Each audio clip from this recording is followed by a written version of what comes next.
আসসালামু আলাইকুম। জানবিডি টিম নিয়মিতভাবে অনার্স দ্বিতীয় বর্ষ পরীক্ষার বিভিন্ন প্রস্তুতিমূলক ক্লাস আপলোড করে যাচ্ছে।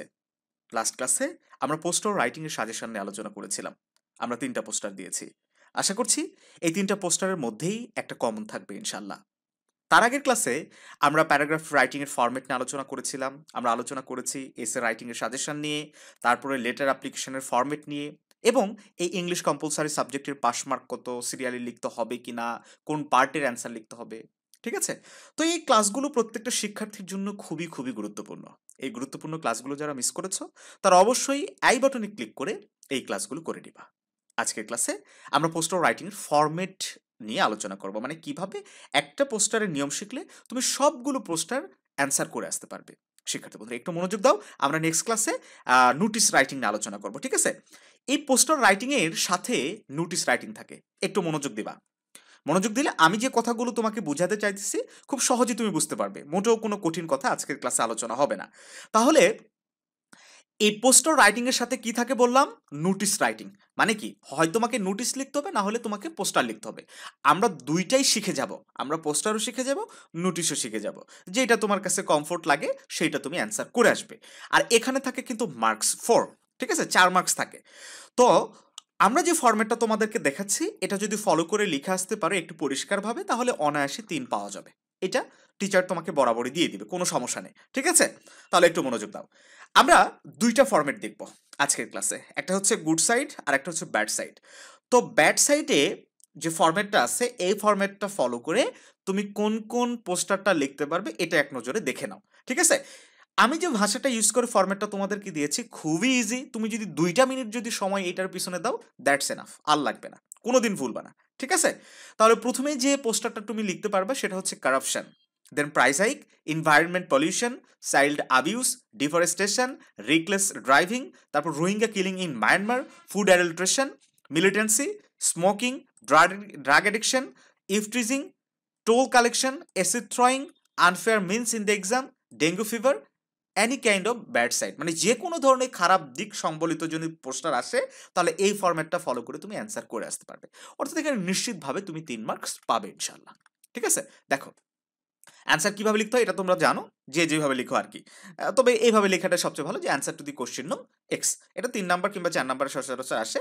যে নাম্বার আসবে সে নাম্বার তুমি লিখবা। তারপরে এই কথাটা লিখবা, এ পোস্টার এগেনস্ট। এই যে ডট ডট কথাটার মানে কি ভালো করে বুঝো। এই ডট ডট কথাটার মানে হচ্ছে এখানে যে টপিকের পোস্টার তোমার আসবে সেই টপিক দিবা। মনে করো তোমার আসতে পারে করাপশন। ঠিক আছে? মনে করো আসতে পারে তোমার হচ্ছে ড্রাগ অ্যাডিকশন, স্মোকিং। যেটা আসবে অথবা ডিফরেস্টেশন। হ্যাঁ, যেটা আসবে সেটা এই ডট ডটের জায়গায় লিখবা। তাহলে এই পোস্টার এগেনস্ট কারাপশন অথবা স্মোকিং অথবা ড্রাগ অ্যাডিকশন অথবা ডিফরেস্টেশন ইজ গিভেন বিলো। ব্যাস, এইটুকু টাইটেল দিয়ে তুমি এখন এইরকম একটা ছক দাগায় নিবা। ভালো করে খেয়াল দাও। এই যে ছকটা দেখতে পাচ্ছ, সুন্দরভাবে একটা ছক দাগায় নেবা। তো এই ছক নিয়ে অনেকের প্রশ্ন থাকে যে স্যার আমরা পেন্সিল দিয়ে দাগাবো নাকি কলম দিয়ে পেন ইউজ করব। তোমরা ইচ্ছে মতো, তবে পেন ইউজ করো, এটা কোনো সমস্যা নেই। পরীক্ষার হলে তুমি ২টা কালারের কলম নিয়ে যেতে পারো। এই ছকটা তোমরা মানে গ্রিন পেন ইউজ করে অথবা ব্লু প্লেন মানে পেন ইউজ করে দিতে পারো। তাহলে একটা সৌন্দর্য ফুটে উঠবে। ঠিক আছে? খাতাটা আমি তো বরাবরই একটা কথা বলি, একটা খাতা যত সুন্দরভাবে তুমি তোমার টিচারের সামনে উপস্থাপন করতে পারো ততই তোমার জন্য সুবিধা। ভালো মার্কস পাওয়ার জন্য তোমাকে সহায়তা করবে। ঠিক আছে? দেখো এইটা তুমি মনে করো হুবহু একটা বই দেখে ছাপাই দিয়ে আসছো, তারপরও টিচার যদি মনে করে তোমাকে ২ দিবে, আবার টিচার যদি মনে করে ৪, খারাপ লেখার পরে ৪ দিবে। এটা সম্পূর্ণ ডিপেন্ড করছে ওই টিচারের উপরে। মানে তোমার খাতা সম্বন্ধে একটা টিচারের কাছে যত বেশি একটা ভালো পজিটিভ ধারণা তৈরি হবে, তোমার মার্কস পাওয়ার চান্স তত বেশি। এই জন্য এই যে লাস্ট ক্লাসটাতে আমরা বলছিলাম যে কোন পার্ট দিয়ে তুমি আগে লেখা শুরু করবা, আমরা তোমাকে রিকমেন্ড করছিলাম যে গ্রামার পার্টটা দিয়ে তোমরা আগে লেখা স্টার্ট করবা। তো গ্রামার পার্টে যদি তুমি ভালো করে, একটা টিচার অনায়াসে বুঝে যাবে তুমি ভালো student, you are good student. So এই যে রাইট হ্যান্ড পার্টগুলোতে মার্কস কিন্তু খুব তখন ভালো দেয়। হুম। আর গ্রামার পার্টে যদি খারাপ করো, তুমি এগুলা ওই বই দেখে হুবহু ছাপাই দিয়ে আসলেও লাভ নাই। এই জন্য আমি আজকের ক্লাসেও বলছি যে অবশ্যই যে কয়টা দিন তোমার কাছে সময় আছে সব সময় তোমার ফোকাস থাকবে গ্রামার পার্টটাতে। এগুলা তো একটা ফর্মেট ২টা ফর্মেট ফলো করে গেলেই হচ্ছে। পরীক্ষার আগ মুহূর্তে ১ ঘন্টা সময় দিলে এই এসে, প্যারাগ্রাফ, লেটার অ্যাপ্লিকেশন সবগুলো তুমি করতে পারবা। কিন্তু গ্রামার পার্টটা সম্ভব না। গ্রামার পার্টটা এই জন্য তুমি একটু ভালো করে ফোকাস দাও। তাহলে কি লিখবা? এই কোণার দিকে একটা লিখবা, এই কোণার দিকে একটা লিখবা। কি লিখবা দেখো? Let's stop. Let's stop. তারপরে তোমার যদি কারাপশন আসে কারাপশন লিখবা, ডিফরেস্টেশন আসে ডিফরেস্টেশন লিখবা, যেটা আসবে সেটা লিখবা। আর এই পাশে লেখাটা সেম থাকবে যে প্রোটেক্ট সোসাইটি। আমার কথা কি তোমরা বুঝতে পারছো? তারপরে দেখো এখানে একটা হেডলাইন দিবা যে কারাপশন ইজ এ কর্স, মানে যে সমস্যাটা আছে সেই সমস্যাটা এখানে দিয়ে ইজ এ কার্স, মানে এটা একটা অভিশাপ সমাজের জন্য, এরকম একটা কথা এখানে লিখে দেবা। তারপরে এরকম স্টার চিহ্ন দিবা, তুমি চাইলে হ্যাশ চিহ্ন দিতে পারো, কিংবা এরকম অ্যারো চিহ্ন দিতে পারো, ইচ্ছে তবে স্টার চিহ্নটা দেবে, এটা দেখতে সুন্দর লাগে।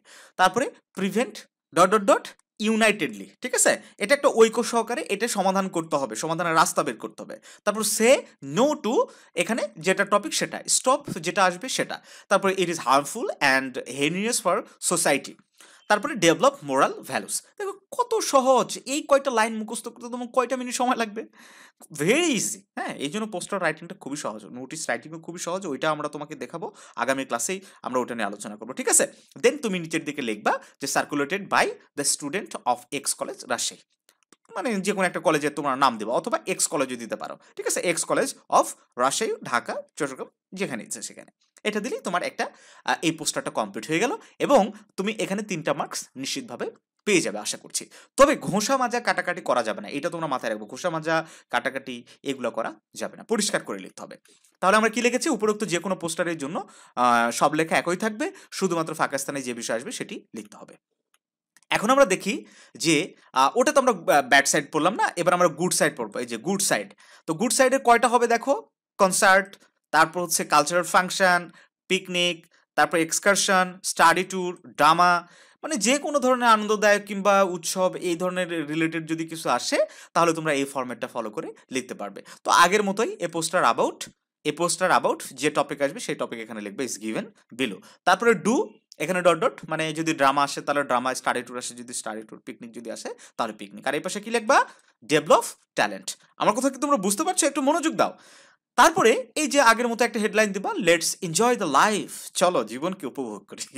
আচ্ছা, তারপরে এই যে স্টার চিহ্ন দিয়ে ওই আগের মতো, ঠিক আছে, হ্যাভ এ কয়েকটা আমরা পয়েন্ট লিখবো, তোমরা চাইলে আরো বাড়তি পয়েন্ট লিখতে পারো, সেটা তোমাদের উপর ডিপেন্ড করছে তুমি কি লিখবা, তবে এই ফরম্যাটটা মানে ফলো করবা। তাহলে have the test of life, তারপর হচ্ছে revive your spirit, don't miss the chance, তারপর freshness your mind, shake off the monotony of life, তারপর let's lose our self in the tap of nature. Okay, then এই তো এখানে কয়টা লিখছি আমরা, 2 4 6টা স্টেপ লিখছি। দেন আমরা লিখবো ওই যে আগের মতোই, circulated by the student of X college Rajshahi, that's enough, ঠিক আছে। তো এইভাবে যদি তোমরা পোস্টারটা অ্যান্সার করো, অনায়াসে তোমাদের পোস্টার রাইটিং কমপ্লিট হয়ে যাবে। আর পোস্টার রাইটিং এর জন্য সাজেশন তো আমরা দিয়েছি, ওইটাও তোমরা ফলো করতে পারো, আশা করছি ওইটার মধ্যেই চলে আসবে। তো ইংলিশ কম্পালসারি সাবজেক্টে শুধু ভালো করলে চলবে না, পাশাপাশি অন্যান্য সকল সাবজেক্টে তোমাকে অবশ্যই ভালো করতে হবে। এই জন্য লাস্ট মোমেন্টের যে চূড়ান্ত সাজেশনগুলো ইতিমধ্যে আমাদের রেডি হয়েছে, যারা সংগ্রহ করেছো তাদেরকে বলবে এর বাইরে পড়ার দরকার নেই, আর যারা এখনো সংগ্রহ করোনি অবশ্যই স্ক্রিনে দেওয়া নাম্বারে যোগাযোগ করে এই সাজেশনগুলো তোমরা সংগ্রহ করে নেবে। আশা করছি আমাদের সাজেশনের মধ্য থেকেই তোমরা 70 to 80% কোশ্চেন অবশ্যই কমন পাবে ইনশাআল্লাহ। তো ভালো থাকো সবাই, ভিডিওগুলো অবশ্যই বন্ধুদের মাঝে শেয়ার করে দাও। তো দেখা হবে নতুন কোনো ভিডিওতে।